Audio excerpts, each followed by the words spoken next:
Go ahead, Zach. Calbert, I guess, as someone who grew up in Indiana, was recruited by Bob Knight, played for Bob Knight, I recognize the answer to this could probably go on for hours, but how would you explain to someone, not just who he was as a coach, but almost, I guess, as a persona or as a cultural force in this state in the 1980s, the 1990s, at the time that you were growing up and playing for? All larger than life. Everybody wanted to play for Coach Knight and play for their state back when I was growing up, and to have an opportunity to play for the man and to be recruited by him, and I think that's it's unbelievable. That was during that time. It was all about playing for your home state and playing for your home school, and having Coach Knight coach you too. And that was the dream came true for me, and I'm glad it happened. Todd. Calbert, I've spoken to a lot of former Indiana players and assistant coaches over the years, and the one common theme is the loyalty that ex-players and ex-coaches show to Coach Knight. When did you start to feel the magnetism of that loyalty yourself, and how's it kind of followed you through your life and your life experiences, some of the lessons that he imparted to you over his time? It probably started, obviously, my freshman year was kind of rough because, you're trying to get to understand how the man operates. He pushes you so hard, not so much the physical part, but the mental part, trying to get you to understand how this game works, and how to compete at a high level, how to be extremely prepared. And then once I finally got it, it's amazing how much respect and admiration he has for you because you're trying to do what he wants you to do. And he knows that you want to win. He knows that you want to compete at the highest level and perform at the highest level for him and for the university and for the program. And that's when I started to feel it. And it got to the point to where, all he had to do was tell me, hey, Cal, you're not playing at your best right at this particular moment. You need to pick it up. And there were some times too when he went fire and brimstone on me too sometimes. So, but that's his coach. He wants to win really extremely bad, and but he wants you to feel that way too. And he's all about team and what it's all about to win as a team and accomplish the same goal. And that was great. That's what's great about coaching. Jeff. Hey, Cal. Is there a moment, whether it be game or practice, where Knight kind of really dove into some details and you just kind of as a player went, wow, this guy. Freshman year, it's like, because, with our motion offense, it was all conceptual. He would talk about, hey, if the big is up, you set it, and you're down, he's going to set a down screen for you. If he's down low, at the post, he's going to set a back screen. If he's on the wing and you're at the top, he's going to set a flare screen for you. I'm like, and I'm over just like, stuff is just, smoke coming out of my ears because you're trying to understand that, and it's not like he throws you into it. He'll show you the concepts, playing 2-on-2, 3-on-3, 4-on-4, but at the same time, you gotta try and make it work when you play 5-on-5.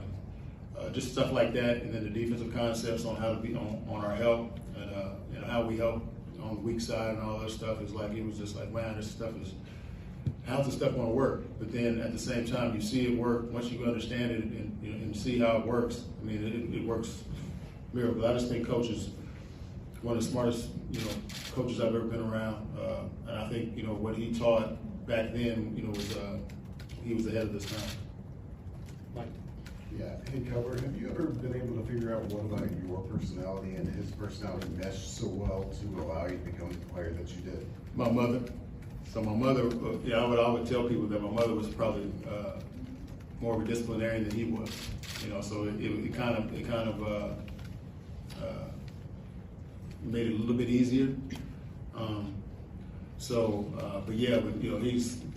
I always tried to be like, I was one of those guys, like I was very competitive, but at the same time, if you yelled at me or tell me something or said something to me, you're not doing such and such and such, I said, okay, I'll show you.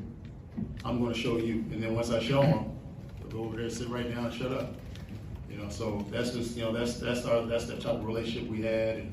And I think he had that type of relationship with all his players. If you, like I said, if you do what he asked you to do, like I said, he'll shut up.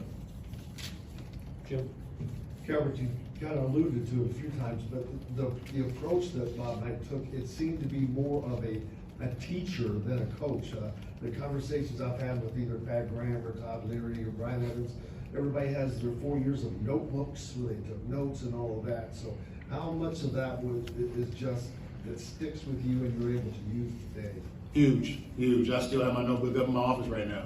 It's on the shelf, So it's all about teaching the concept, how the game works. I think sometimes a lot of players, they don't understand how the game works. They just want the ball in their hands and they just want everybody to get out of the way. But you got to know how the game works because you got 4 of the guys out there on the floor. And so he was very, very detailed in teaching us how to play on the offensive side of the ball and the defensive side of the ball, special situations, all that stuff. Preparing for teams that came in here. It got to the point. Another thing that was in reference to preparing for teams.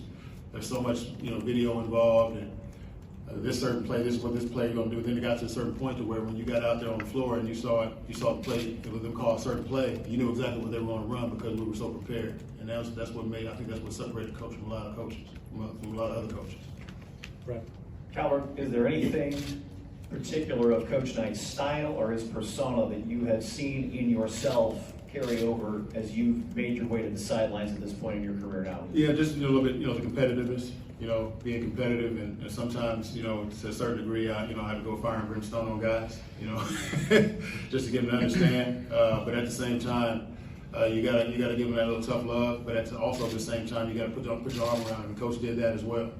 His idea of putting his arm around you was like he hit you in the back of the head. And he's got his national championship ring, and the national championship he hits the back of the head and hurts. But that was his idea of love. So. Just the competitive fire every now and then that I show, and I just try to convey to the other guys, this is what you got to do to win. You got to have that competitive fire, competitive spirit in order to be successful. Jack? And Coach Woodson talked about just his impact off the court outside of basketball too. What was maybe the number one thing for you, not even on the court, but just the way that he does things for people that most people around the public don't really see or realize or know. The one thing he's going to be tough on you. He's going to push you. He's going to make you not like him sometimes. But at the end of the day, when you graduate and even when you graduate, go off and do your own thing, he'll do anything for you. You pick up the phone, give him a call.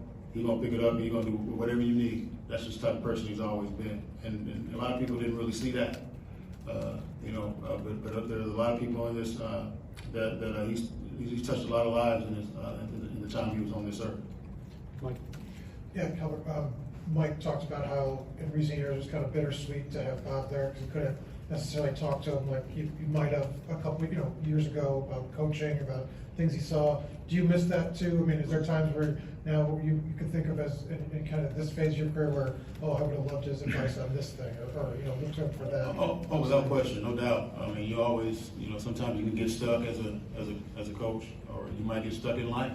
Sometimes it's good to have, someone that's experienced what he's experienced, and that can help you, along your way.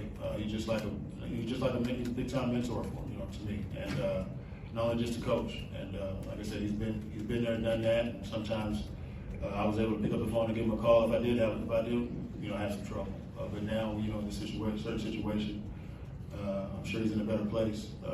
Obviously, yeah, you definitely would you definitely miss out on the advice that he's able to give you. Seth? I asked Mike this too, but just, we found out the news yesterday evening. Just when and how did you hear the news, and just what's the last day been like for you since it's It was weird because I didn't hear until after our practice yesterday. So I started getting all these. I got like a million texts. All of a sudden I started to hear about coach, and I'm like, what the heck is And so then all of a sudden I just looked, I put a call in, and I was like, wow, it kind of hit me kind of hard at first because obviously I know he was 83, but you still think that. In the back of your mind, you've taken too soon. But at the end of the day, that's life.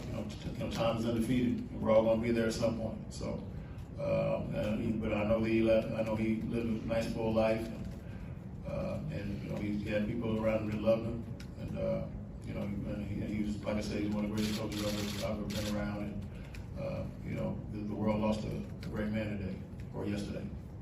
John?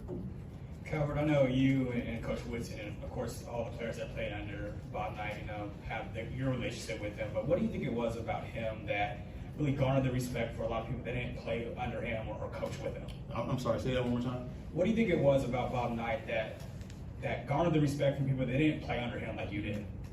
Oh, well, I mean, I just his accomplishments, and, you know, obviously what he's done on the basketball floor. Obviously, when you're in business, any type of business sport, you know, anything of that nature, you're always going to, if you do your job well, people are going to respect that. And, you know, I think he did his job really, really well, and people respect that. So I think that's one of the things that he's been able to do, and I think it's great. I mean, like I said, you know, you guys are in your field. I bet I'm sure you guys are the tops of your field. So got a lot of respect for you because you're doing your job to the best of your ability. So I think that's what, you know, the impact Coach Knight has had on a lot of people. Right, thanks, Coach. Thanks, guys. Appreciate it. Thank you.